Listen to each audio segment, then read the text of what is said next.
Ngiyalibingelela abathandekayo lonke esingena sindawonye kulezi zifundo eziqhakatheke kangaka. Uthumo lukaJehova, uthumo lwethu lekota lonke. Themba siyabusiseka ngalezi zifundo. Okhuluma lani umfundisi uG Mlilo, inxusa engilako bana baziveze.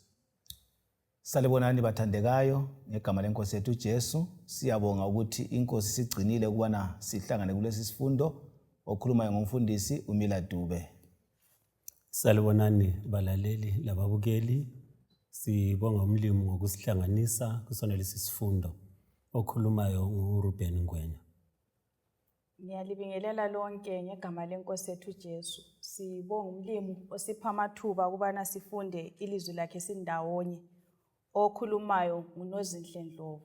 Singakangeni kusifundo sanamhlanje siza kuba lethuba lokuba lomthandazo. Asikhothabiseni amakhanda sikhuleke. Baba wethu okhona ekhaya ezulwini, Sindiswa othandekayo, sithanda ukukubonga ngamathuba amahle osinika wona ukubana sifunde elizweni lakho elilokuphila. Sinxusa ubukhona bukaMoya eNgcwele ukubana sincedise nxa singena phakathi kwesifundo sona lesi. Ubususiphathisa ukubana ukukholwa kwethu kuvele ngendlela sizaziphatha ngayo. Sikhuleka sithembele egameni likaJesu Kristu ozayo masinyane. Amen. Amen.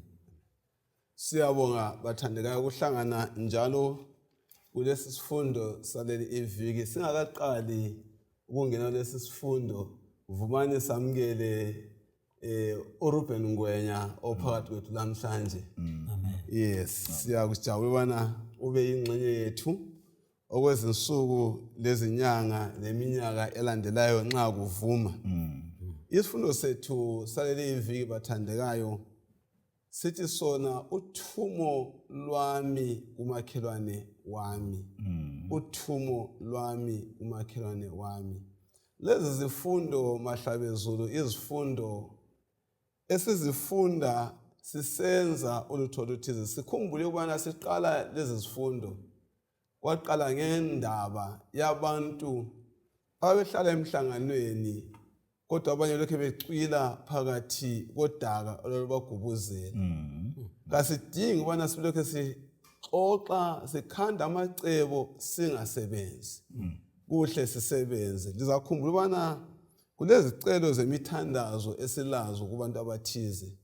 Ngizacela singakayiphambili siqale kathesi ngokukhulekela kulobaba mfundisi kaDube olabantwana asebethelela ekukholweni esidingweni sibakhulekele.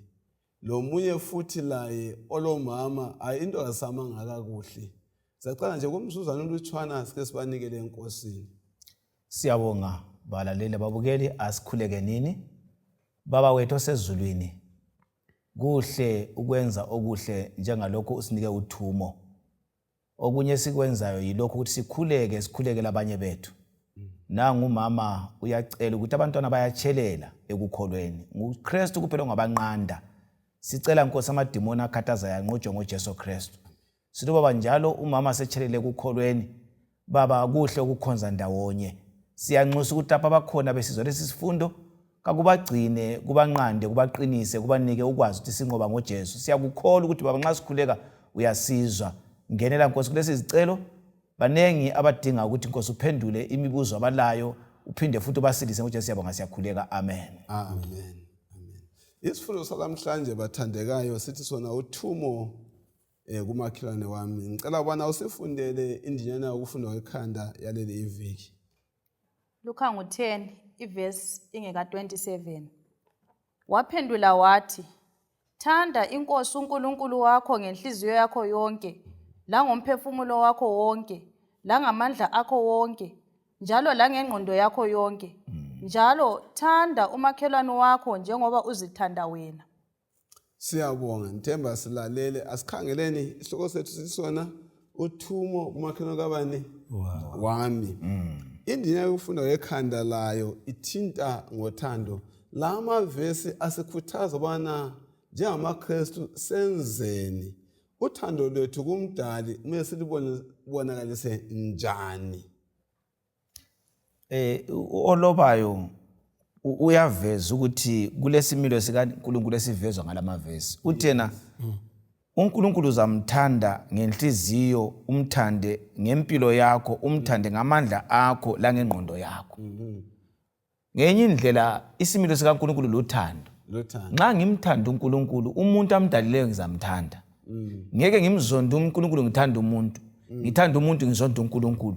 Sifundisa ukuthi lapha njengamaKristu, njengabantu bakaNkulunkulu, umuntu ohlezi laye ngumakhelwane. Kusukela endlini, umkakho ngumakhelwane, umntana ngumakhelwane, kunabele kuye phandle. Sokuthi okuzasigcina singabantu luthando lukaNkulunkulu. Singamamukela uNkulunkulu njengoKristu njengosindisi wethu, uzanginika lalelungelo lamandla ukuthi ngithanda omunye umuntu, sengiveza uthumo lokuthi abantu basindiswe ngothando lwesiphambano. Siyabonga. Nginanzelela ukuthi lapha sivezela ukuthi uthando lwethu kuNkulunkulu luyavela nxa sesithanda abanye. Sinanzelela ukuthi lapha kugcwaliseka umthetho mfundisi. Uthi nxa lingithanda gcinani imilayo yami. Sinanzelela ukuthi kulokulalela phakathi lapha ukuthi kuyavela ukuthi uNkulunkulu siyamthanda ngendlela esiphatha ngayo abanye.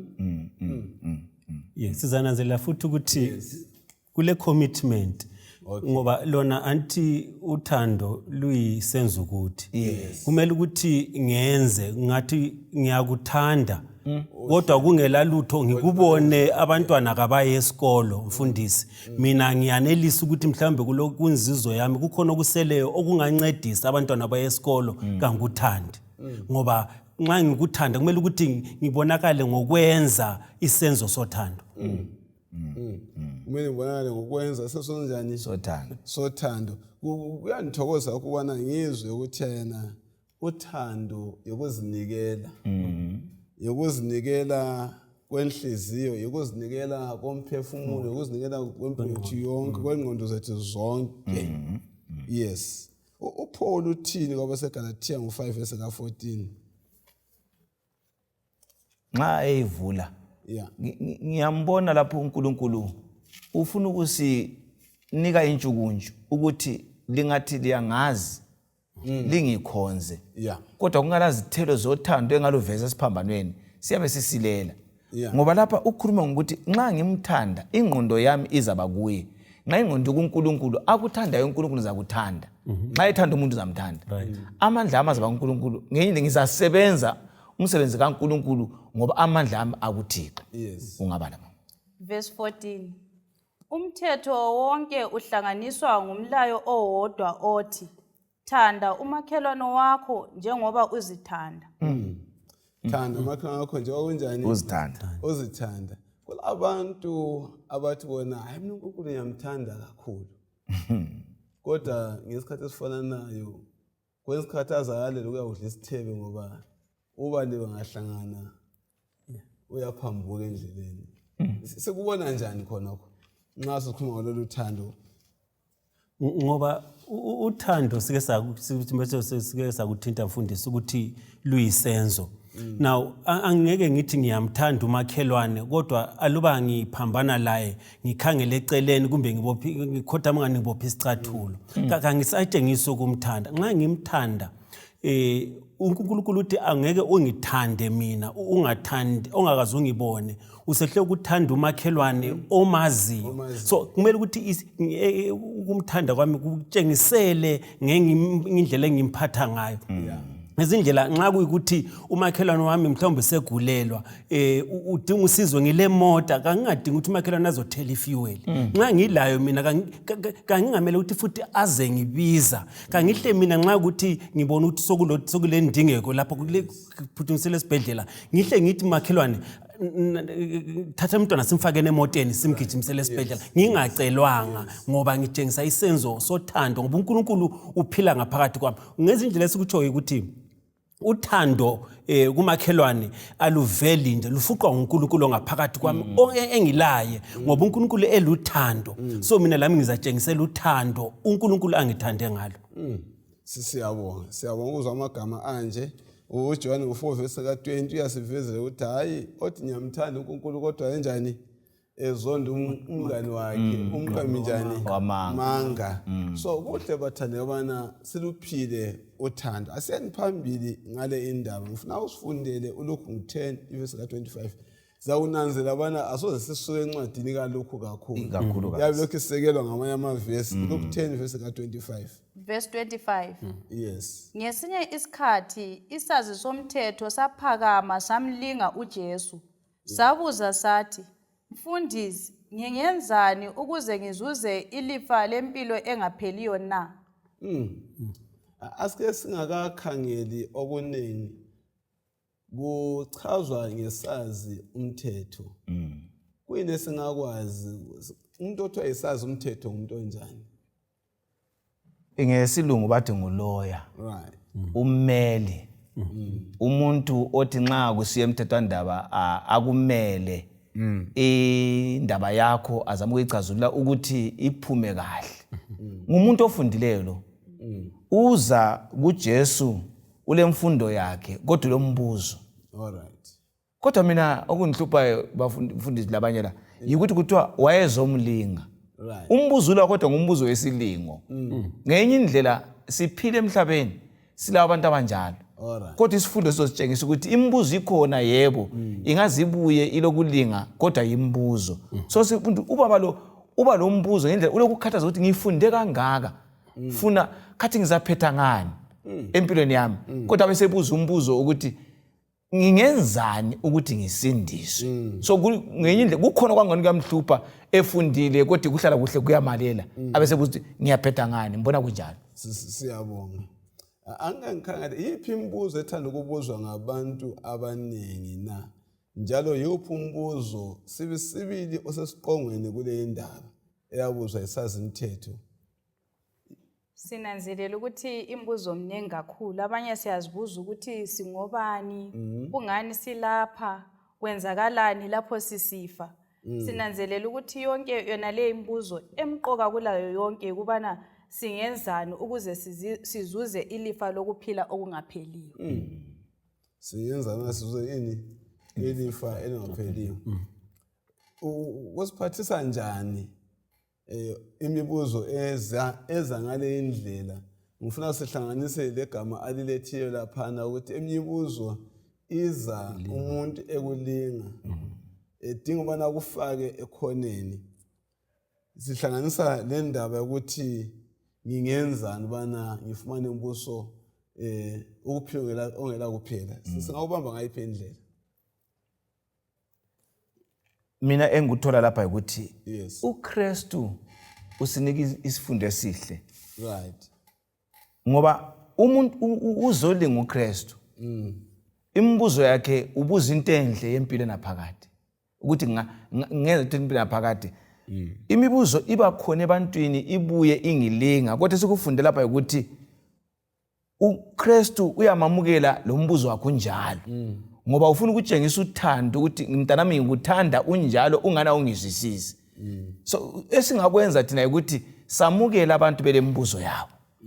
Bese sibaphendula ngendlela esayifunda ngayo lapho ukuthi uJesu wabaphendula njani. Siyagcina singomakhelwane abahle ngoba lanxa ngibuzwe kuyikulinga ngisala umuntu ngibamukela ukuthi ulokho ngumuntu othi ngimncedise ekucine nabona ukuthi singabantu sonke benesithandana. Siyabonga. Nginanzelela ukuthi yona le imbuzo eminye yakhona singasenza maybe sibe lolaka kodwa sinanzelela ukuthi ngamathuba esingawasebenzisa ukuze siphakamise uJesu. Asikhangeleni lapha. uJesu uyambuza njalo kuDube esithile ukuthi yena uyambuza futhi njani emlinga. uJesu siyakwazi wena wayevele nguNkulunkulu.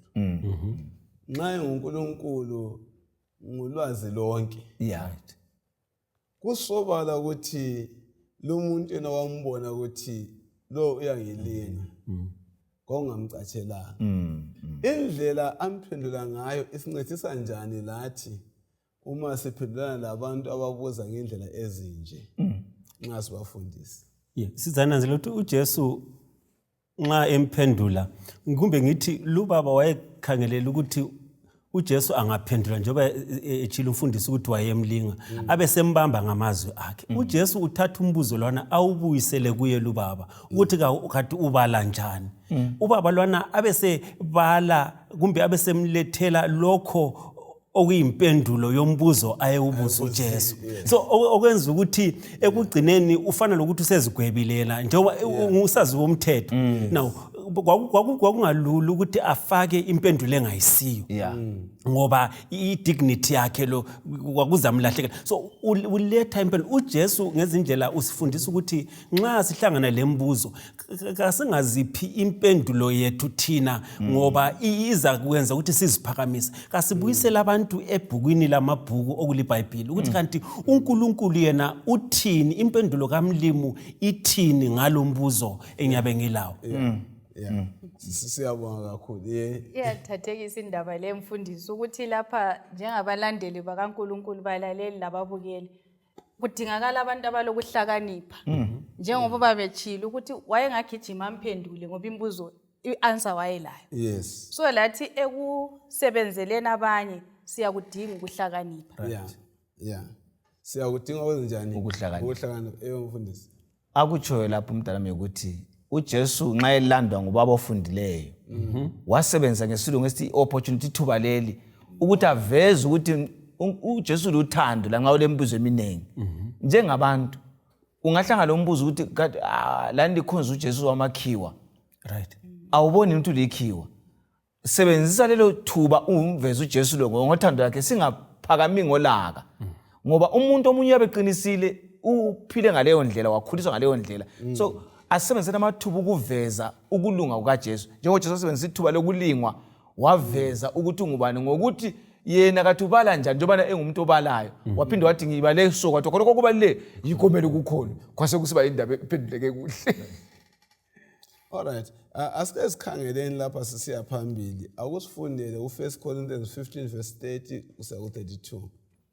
1 Corinthians Yes. 15 verse 30. Yeah. Thina-ke sizifakelani engozini isikhathi sonke na? Mina ngifa nsuku zonke, ngitsho khonokho bazalwane. Ngeqiniso engiziqhenya ngalo ngani kuKristu uJesu inkosi yethu. Nxa ngalwa lezilo zeganga eEfesu ngenxa yabantu ngazuzani na?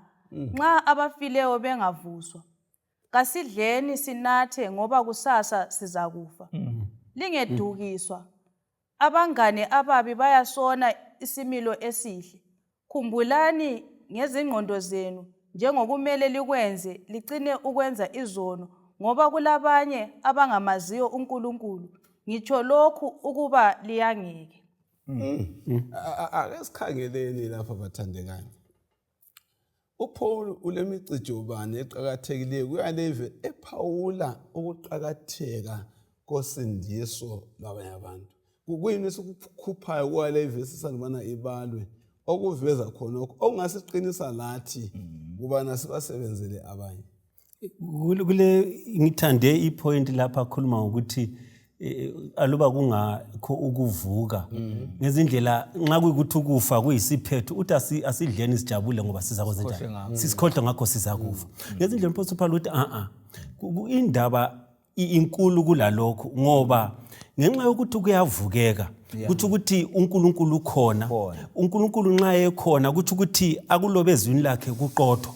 So ngezinye indlela ke kudinge ukuthi thina ke silutshengisele uthando lukaMlimu ngoba nxa ekhona ukuthi wasithanda singakabi mazi thina. So ngezindlela injongo yakhe kuyikuthi sisindiswe. So ngakuthi injongo yakhe ukuthi sisindiswe. So kuma ukuthi sinanzelela ukuthi abanye abantu labo kudinge ukuthi labo basetshenzelwe sibatshengisele uthando ngoba lathi sasetshenzelwa ukuthi lathi size sinjani simthole uNkulunkulu ngoba eluthando. Siyabonga sibasebenzele. uPaul lapha uvezani ukuthi usebenzela abantu kulula kangakanani nokunzima kangakanani evesini naleli.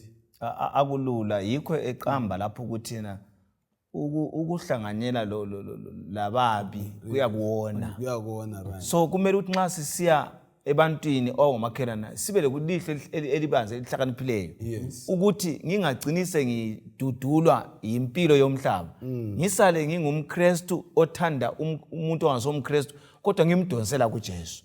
So uPaul ukwenza hayi lingatshelwa inkolo leyo ukuthi abafileyo abaphindi bavuke. Sizavuka ngoba uKristu wavuka lathi sifundiseni iqiniso ekugcineni abantu basale bembona uJesu esimphilayo lesimkhulumayo. Yikho phela mfundisi laphana ekhuleka uJohn chapter 17 uthi baba angikhulekeli ukuthi ubakhiphe emhlabeni kodwa ukuthi ubagcine uthi kasibe semhlabeni singabi ngabomhlaba. Ngilandi ipoint kaMfundisi laphana ukuthi isenzo zababi kazingabi into esicina sesiphatheka kizo. Ngabathi befika ngikhumbula kudala usithi mhlawumbe nxa ukuthi kusemfeni kungathutha umfundisi labanathayo bona sebefihli izikali zabo ngenxa yokuthi bayananzelela ukuthi kukhona okusilelayo kithi. Nxa sengifika ke mina kangingathi lathana utshwala benu kakhulu kangibavezele uJesu ngothando. UJesu asebemtholile nxa ukuthi utshwala bububi uzabatshengisa ukuthi lokhu mntanami kakunjani kakulunganga kunjani. Kanti vele ukuthanda umakhelwane wakho njengalokho uzithanda. Engathandeka umakhelwane wakho ungazange wazifaka yini engozini. Kuloko uzifaka yini engozini kumbe hayi ngingamthanda umakhelwane wami manxa sokusengozini ngime khona lapha. Mbani ukuthutshile evesini le. Kuyini esikufundile? Kakusozekeli kuba lengozi ngoba silwa lemimoya lo Sathane singamboni. Yikho kuthiwa hlakaniphani njengenyoka libe mnene njengamajuba. Ngisiya kumakhelwane angihambi ngedwa ngihamba lo Jesu engimkholwayo. Uza nginika indlela yokufinyelela lo muntu lo. Nxa sesenze okungayisikho ngiyama ngimbonisa ukuthi hayi lapha sesiphambuka ngokuzehlisa. Ekugcineni uthando luyagabhela konke uJesu abesebonakala. Siyabonga kakhulu ubana sizwisise ubana ukuthanda umakhelwane wethu kutshona ezimpilweni zethu. Njengoba sizwile le verse ubana uPaul ukhuluma ngokuphunyuka nje semntweni yezingwenyama la ngaphi ngenxa yosindiso labanye abantu. Kuyasibongisa akusifundele uverse ka 26 uLuke 10. Luke 10 iverse ingeka 26. Yeah. Kubhalweni emthethweni uphendula uJesu kuyini okufunda khona? Asikhangeleni bathandekayo. Indaba le iyaphambili le. Usebebuze nemibuzo waziphendula. UJesu uthi yena kubhalweni ngaphi? Emthethweni. Indlela kaJesu lempendulo zakhe bathandekayo sizibona njani? Ayisibo bonke phela abantu abeza kithi sike sakuthinta. Bebuza ngobuqotho abanye balenjongo zabo. Sifundani ngempendulo zikaJesu Kristu kwimibuzo eza kithi emnyango khona singakwazi bana umuntu la ngoba thina kasekwazi whether lo muntu uqinisile kumbe ulo wakhe. Isifundisana impilo kaJesu Kristu. Yebo. uJesu anjo indlela yethu. Siyasihlabela isitima ngifuza uJesu. Futhi lo John uthi indlela eqiniso lokuphila. Lapho uJesu uyasifundisa ukuthi umakhelwane uphathwa njani lanxa engumakhelwane olemibuzo yakhe engani iphambene lalokho esikukholwayo. Umuntu ozayo lapha isazi umthetho. Yeah. uJesu lo umbuza nje umthiye emthethweni. Abesethi hayi kathi ufunda njani wena? Anti vele uyabalo umuntu ofundileyo. Kubhalweni. Umbisela kumbhalo. Okuyikho esikunikwayo lapha njengababukeli abalaleli ukuthi nxa siphendula abantu ezinkonzweni kuse emhlabeni evangelini kasibasene embhalweni. Mina ngingaphambuka umbhalo waphambuki. Ibandla lingaphambuka umbhalo waphambuki. So umuntu angakhulisi ibandla angakhulisi yena asikhuliseni umbhalo yiwo zayenza umakhelwane bambona uJesu. Right. Asikhuliseleni umbhalo yoza bambone ubani uJesu. Yeah. Mina ngiyathatheka lapha mfundisi ngendaba leyi ingichallenge ukuthi kwezinye izikhathi siyabe sibala ezinye izinto singazizwisisi. Ngoba lo muntu umthetho wayewazi la nxa wayelenjongo embi. Impendulo zonke zazikhona elizwini kaNkuluNkulu. Okungangokuthi la khathesi ngo2023 impendulo zonke zikhona eBhayibhelini. Impendulo zonke zikhona ngaphi?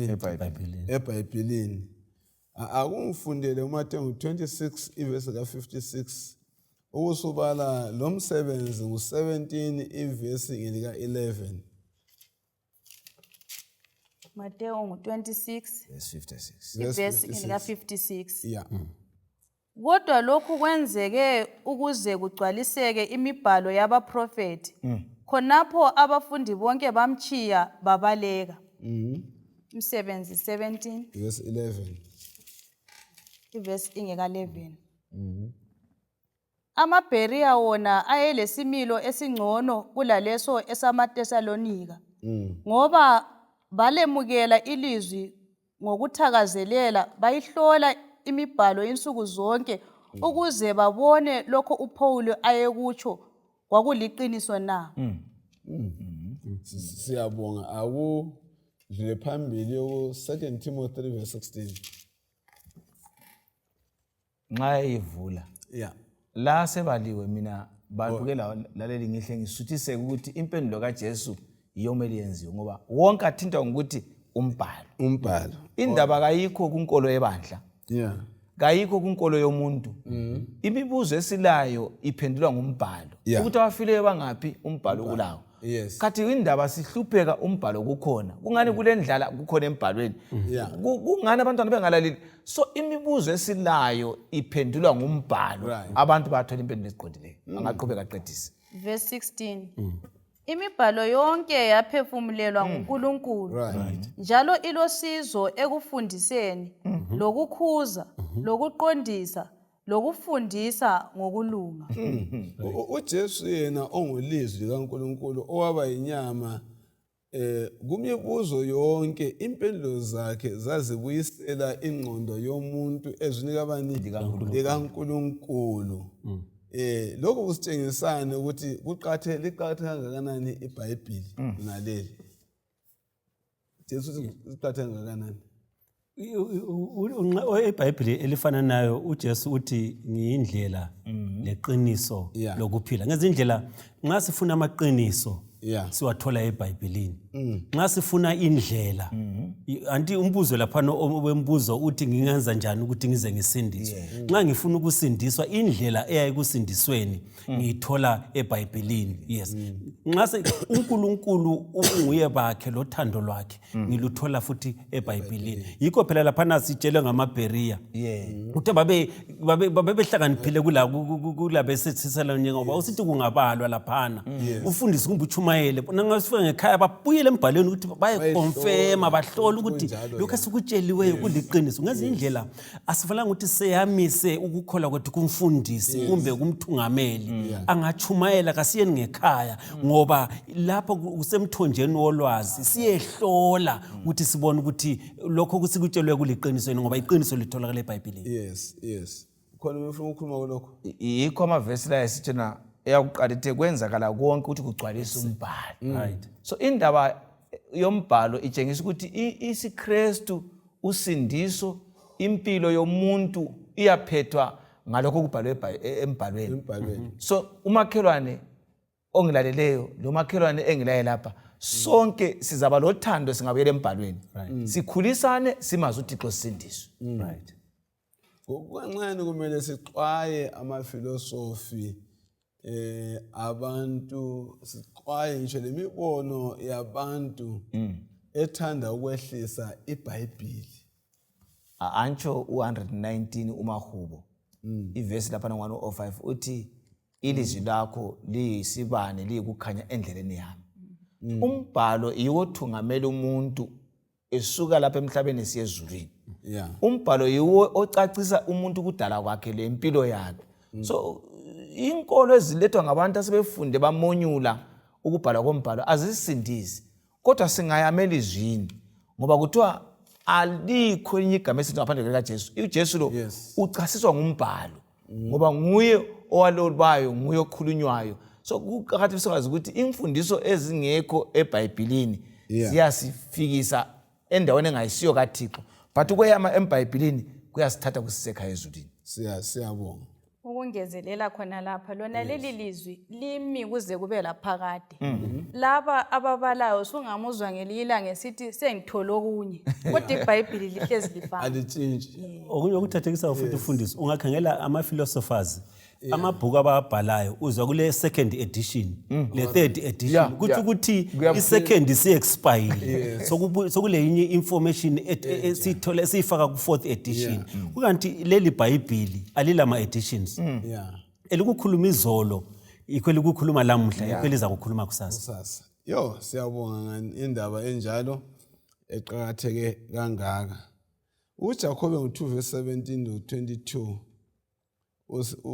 awusibalele. uJakobe ngo-2 verse 17 to 22. Jakobe 2 ivesi ngelika 17. Ngokunjalo ukukholwa nje kuphela uma kungela msebenzi kufile.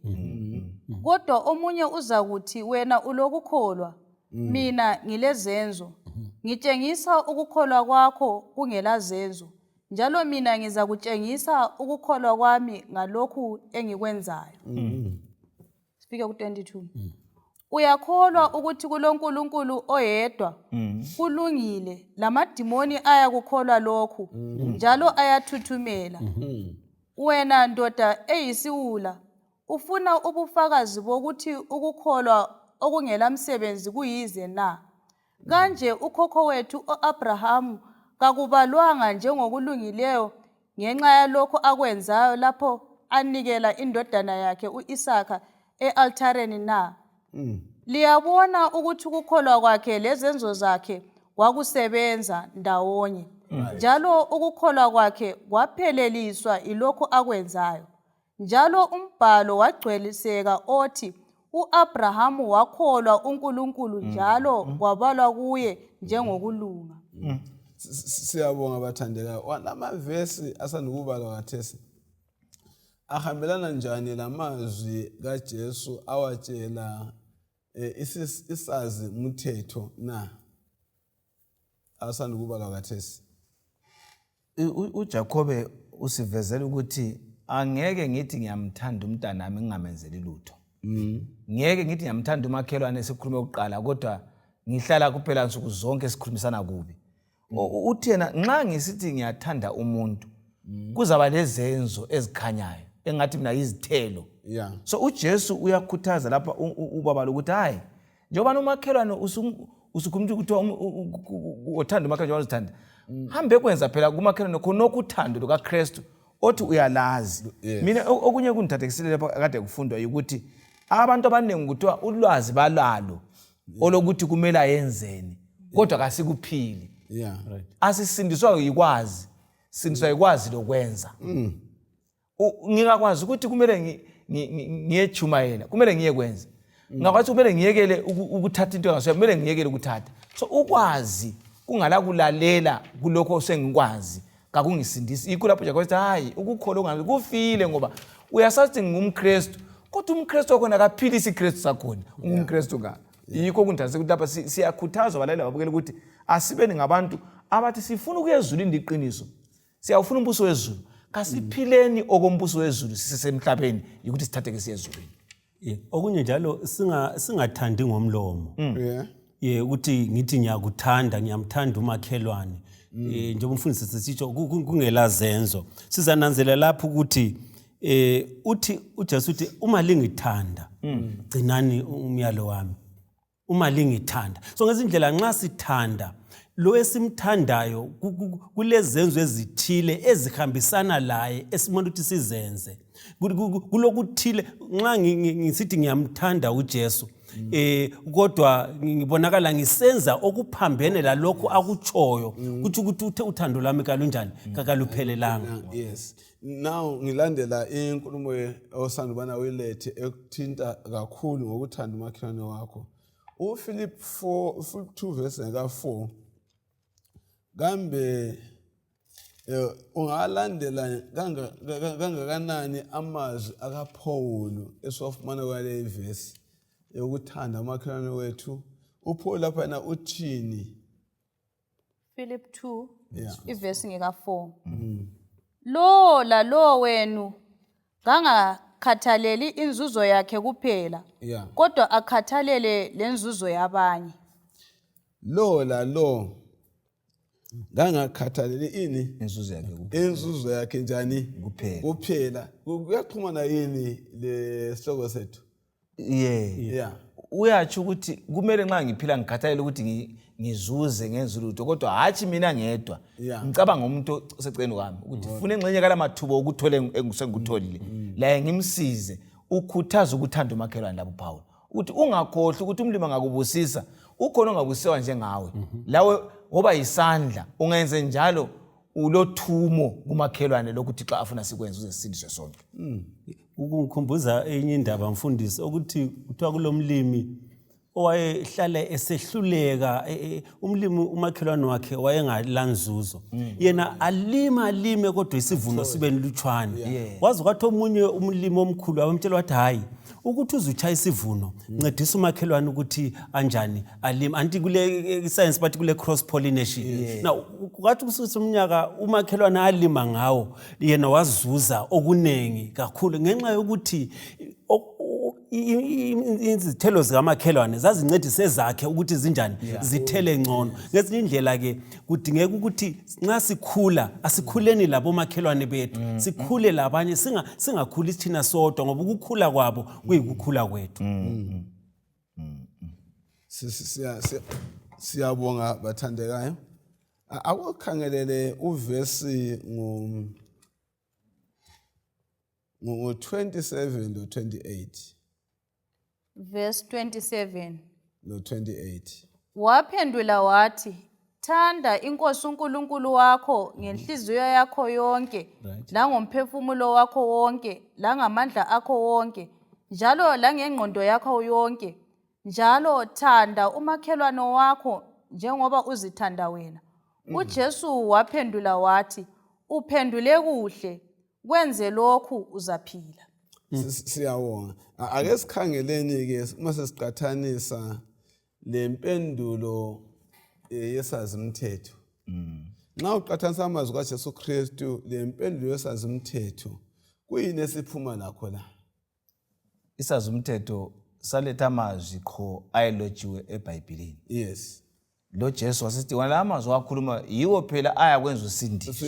Ngoba wayebuza umbuzo oqhakathekileyo ukuthi ngingenza njani ukuthi ngisindiswe. Sambuzo esilawo sibanengi lapha abalaleli ababukeli ukuthi ngifuna ukuya ezulwini ngakwenza nje uthi hayi izulu liyangeneka ungathanda umakhelwane wakho njengoba uzithanda uzasithi kushoni khonoko kuthi ukuthi uJesu angaba phakathi kwamo lothando isono siyafa.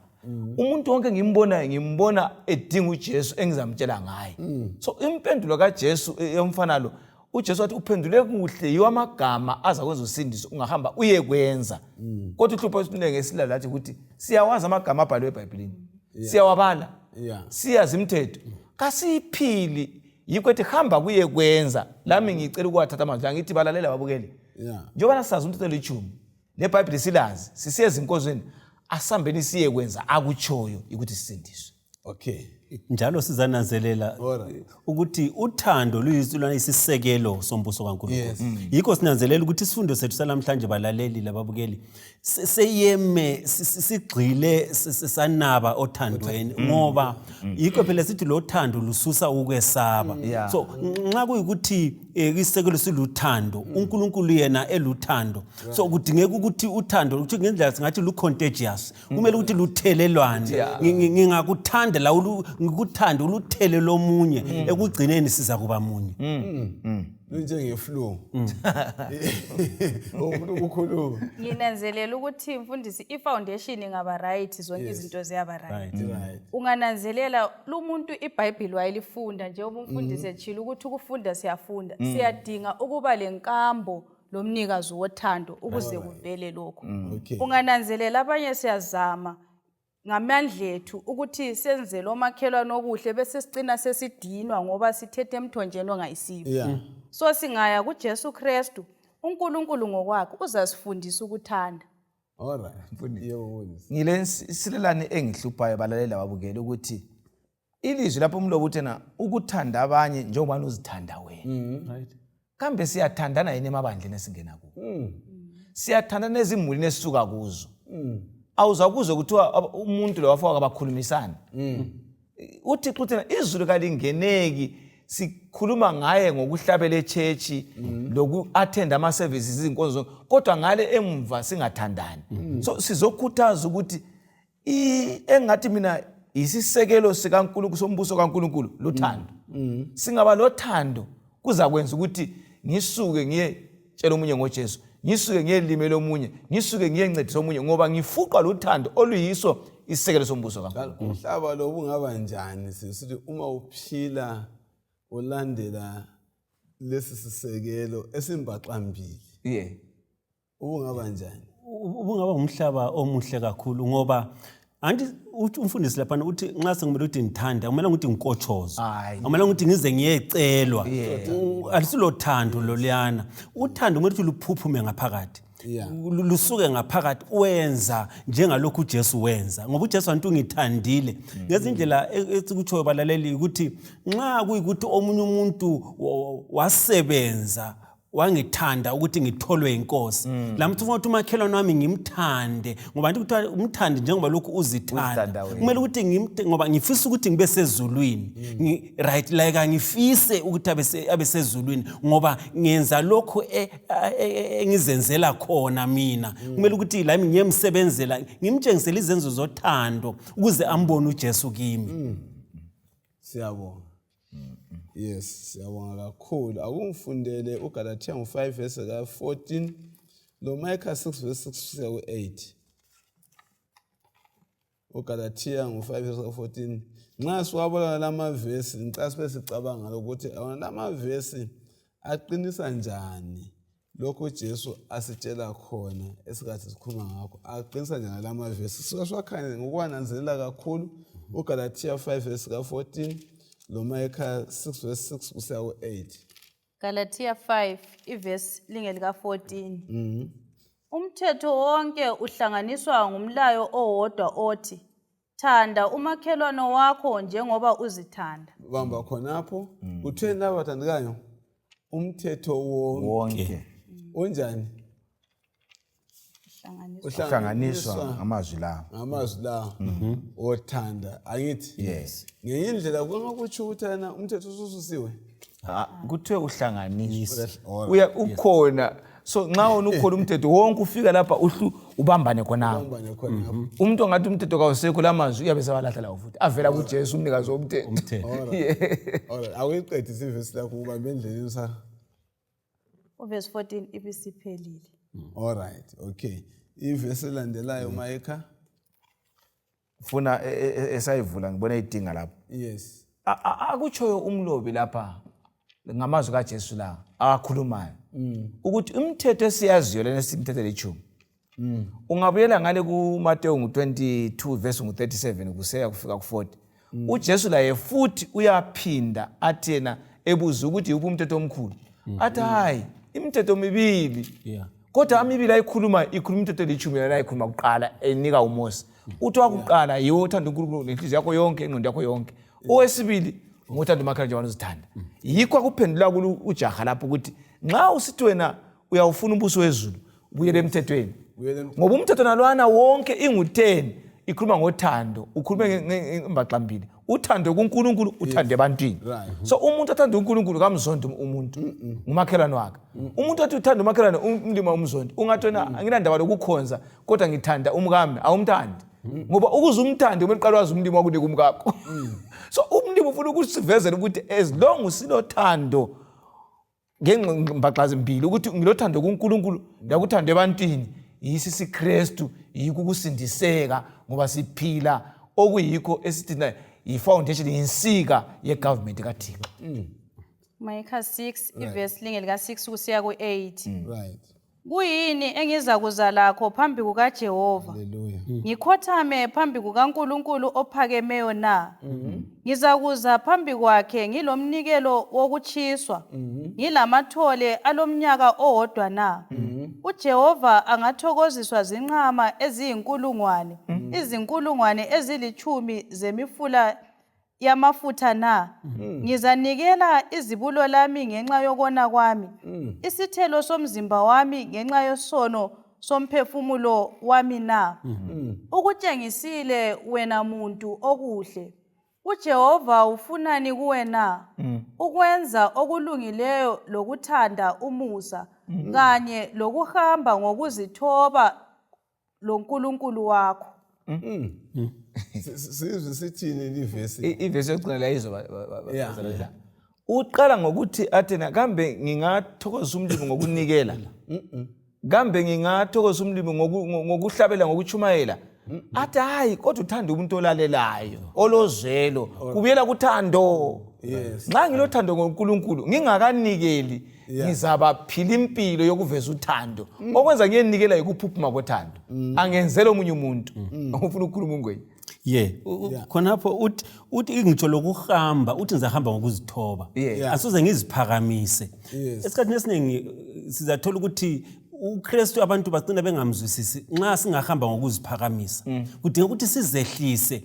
uJesu wayesithi angafika ebantwini abesigaba esithile wayefika ahlanganyele kunye labo wayengafika athi mina ngumuntu kaNkulunkulu lina liyizoni kodwa wayezehlisa so lathi ukuze sifinyelele abantu bambone bamkhwabitha uJesu kasibe ngabantu abazehlisayo abahamba ngokuzithoba bazakwazi ukuthi uNkulunkulu yikho phela lo thola ukuthi uJesu ezalwa akazalelwa ngezikhulwini wazalelwa eBethlehem uzathi uPhilip kuyini okuhle okungavele eBethlehem right ngenxa yokuthi aluba wazalelwa kwabaphezulu laba babeza kuziphakamisa bathi uJesu ngowethu laba abanye bese bebona uJesu engani kabafelanga so lathi kasibe lesimilo esinjengesika Jesu esokuzehlisa sihambe ngokuzehlisa singaziphakamisa ukuze abantu bamkhwabitha uJesu sisiyabonga asizehliseni uzabona banjani bamkhwabathi bamthande uJesu Kristu yikho phela ku1 John 4 verse ka20 lokho esiqinisa ukuthi ana thiyeni yamthanda uNkulunkulu uthi zona umakhelwane wakhe kunjani umqambo wamanga bathandayo kuPaul kuyini okuyikho okubonakalisa ubana silothando na kuyibona lokho singakubangula njani lo mcabango lo okusebenzela usindiso kunobana silothando futhi singawula njani ubana singaqinise sisebenzela usindiso okwangani uyakuthinta kancane ngicabanga nxa singenaba mbithi usindiso kaselusebenzela sijezelwa nguJesu alright esikwenza isikholwa kuJesu bese samukela impilo kaJesu nxa isikimi yiye ngithuma ukwenza ukulunga angeke ngithenge ukusindiswa ngokusebenza ngoba igazi likaJesu lingisindise ngingakasebenzeli lutho kuye so ukuya chumayela ukuhambela umakhelwane ukuncedisa umakhelwane kakungenzi ngisindiswe ngikwenza ngoba sengisindisiwe yimpumela yokuthi ophakathi kwami uphila ngalindlela ukudosa abanenge so ngingahambi ngibona ngani mina ngahamba ninika abantu imali sengisindiswa hayi ngikwenzela ukuthi ophakathi kwami nguye sithi akwenziwe ngoba lapha kubusa uJesu oncedayo ngithathekiswa yena leyo ndaba ukuthi ngikwenza ngoba senginjani sengisindisiwe ngisebenzela usindiso kodwa ungenza ngisebenze yilokho sengikwenzelwe uNkulunkulu yes kuchona ukuthi olungileyo uza kuphila ngokukholwa na kambe yilo uthando na singakuveza njani ukuthi uthando luyimpumela mbe uthando asikokusebenzela kusindiswa kodwa luyimpumela yothando esilakho uJesu Kristu lokho sanibona sixoxe ngakho kathesi kuyini okunye singakwengeza kukhonokho nginanzelela ukuthi lokho esikwenzayo kuveza lokho uNkulunkulu asenzele khona okungangokuthi singazama ukuthi yenze the opposite ukuthi sisebenzele ukusindiswa yikho sizadinwa yikho uzagcina usithi kade lonke ngilenzela izinto la nxa singasoze sithole lutho kikho akusiphambanisi ngoba thina vele sisindisiwe sikwenza ngoba sokuyimvelo yethu ngenxa ukuthi vele lo usephila phakathi kwethu laludiweke watsho akumfunde le verse ka28 leka 29 uJesu waphendula wathi uphendule kuhle wenze lokhu uzaphila kodwa wayefuna ukuzigeza wasebuza kuJesu wathi kanti ngubani ongumakhelwane wami na nansi indaba ya nxa wayebukeza leli jaha uJesu Kristu ngempendulo yalo uJesu wathi kulo kwenze lokhu uzanjani uzakuphila. Sesilanda umbuzo wesibili kusifundisani ngoba lempendulo eziqondileyo kodwa okumele ziphelekezelwe izenzo eziqondileyo na kumbe ukuphila esikuchumayelayo na. Themba sibuseka kakuhle kusifundisani ngempendulo eziqondileyo. Kwesikhathi umfana phela uchaya impendulo eqondileyo kodwa isenzo sakhe sasiqondile yini? Kwesikhathi ngiyachumayela indaba eziqhakathekileyo umbuzo engilawo kuzosixwayisa ngoba umfana lo uphendule kuhle yeah kodwa ke nxa sokuthiwa kayekwenza sokukhanya ukuthi kakho phakathi kokwinto yakhe ayikhulumayo. Kakutsho ukwazi uKristu lokuba ngamaKristu lokuba lebizo enkonzweni engena kuyo kakutsho ukuthi sengisindisiwe. Kumele lokhu ngibe yikukho bese ngiphila khonokho okukhulunywa lelizwi likaThixo. Lo mfana uyasiveza ukuthi banenge esiphakathi kwezinkonzo ezingalo mfana lo siyalikhuluma ilizwi sithi ukuthi uNkulunkulu uthi senze lokho kodwa nxa sotha kuphile phela salo kukuphila. So lapha sikhuthaza ukuthi kasazini ukuthi silomakhelwane okumele simnakekele njengalokho ukuthi wathanda umakhelwane. Kasazini ukuthi indaba yothando yisisekelo sombuso kaNkulunkulu. Abaza kwezulwini ngabathanda uThixo bethandela abanye abantu. uDube ungikhumbuza isifundo sokuqala silibalalele ukuthi nembali uJehova kasibizela ngomana sikhulume kuphela simemeze kuphela kodwa sihlezi ndawonye. uJehova ukhangele bana yonke into esithi siyayikholwa ivele la ngezenzo. Singayihlala ama committee siyechaya ama strategic documents kodwa lokho befela ngaphi esoneni. Kasiphumeni siyekwenza esekucebileyo ngonye kwangikhona lokho.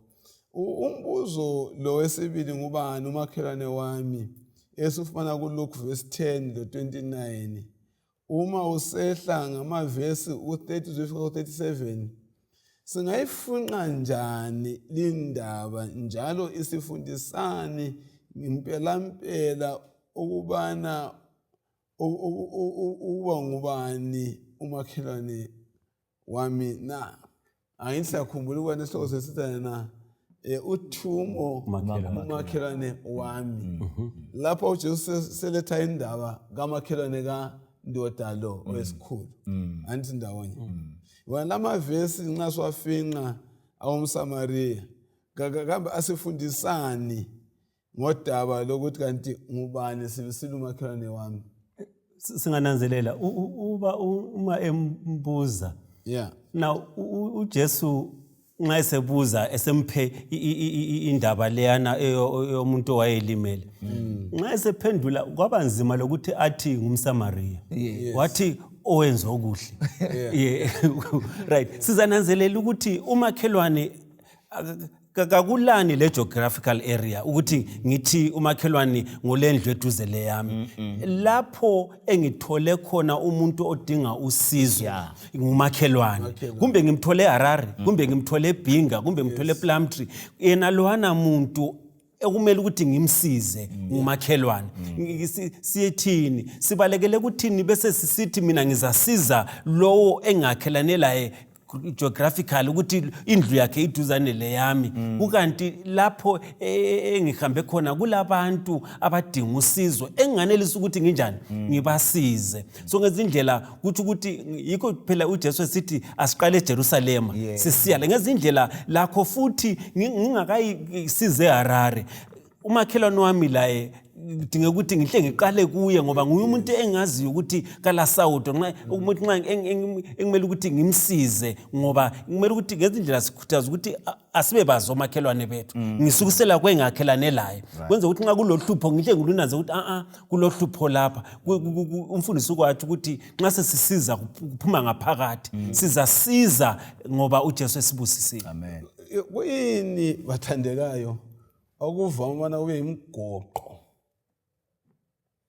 yokusiza umakhelwane ukungazwisisi umakhelwane nxa sikhala indaba naleyi kuyini ngoba uzowatsho lapho kangwenya ukuthi yena wazothena ingwena lo owenze ukuthi kuyinovoma imgoqo kithi okusivimbela abana sizwisise umakhelwane qho ukuthi ngubani. Okunye kwakhona ukuthi imhlobo ukuthi mina ngingwanga okunye kwakhona izimpi zemdeni sezwa kuthiwa benza ukuthi labana hayi kabasizakala. Okunye kwakhona zinkolo ingena le lona ungena leya. Kodwa uJesu tena umakhelwane ngumuntu ophansi kwakho, lo muntu olendingeko ombonayo, lo muntu osedlule phakathi kokuhlukuluzeka thile odinga ukuthi simchaphise.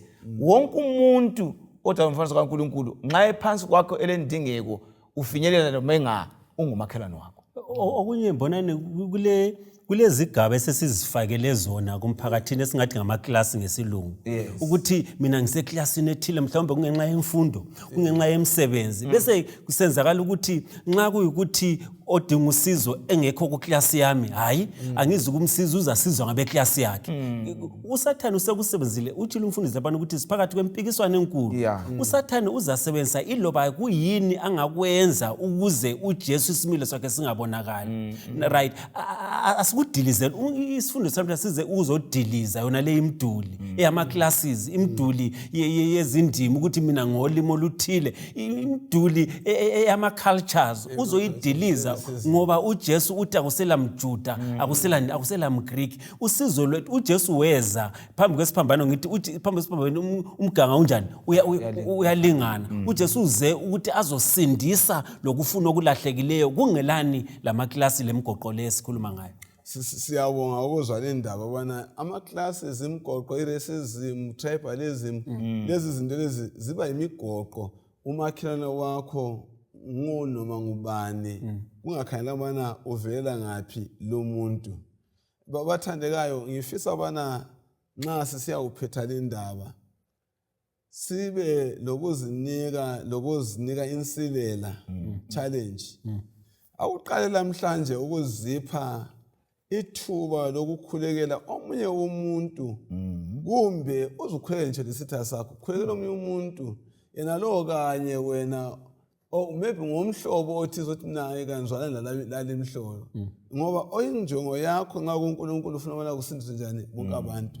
Okwesibili, akulobe amagama abantu abathathu angasiwo elenkolo yinye. Qaphela ukubana yini inswelo yabo nxa sibabhalile, dinga inswelo zabo kumbe ngeza komoya emotionally, kumbe kusemzimbeni, kumbe kusenhlalweni.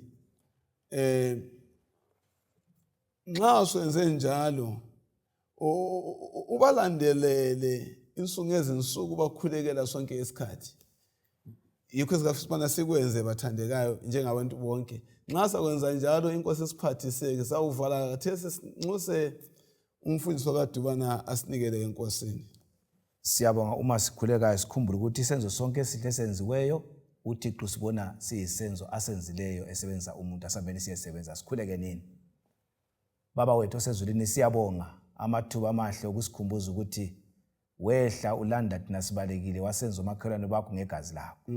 Lathi siyalicala lothumo nxa sifundileyo sisukume siye kwenza ukulunga, ngoba uKristu nxa ephakathi kwethu uthando ngeke sithule ngoba uthando luyaziveza. uJesu siyabonga, siyakhuleka. Amen. Amen.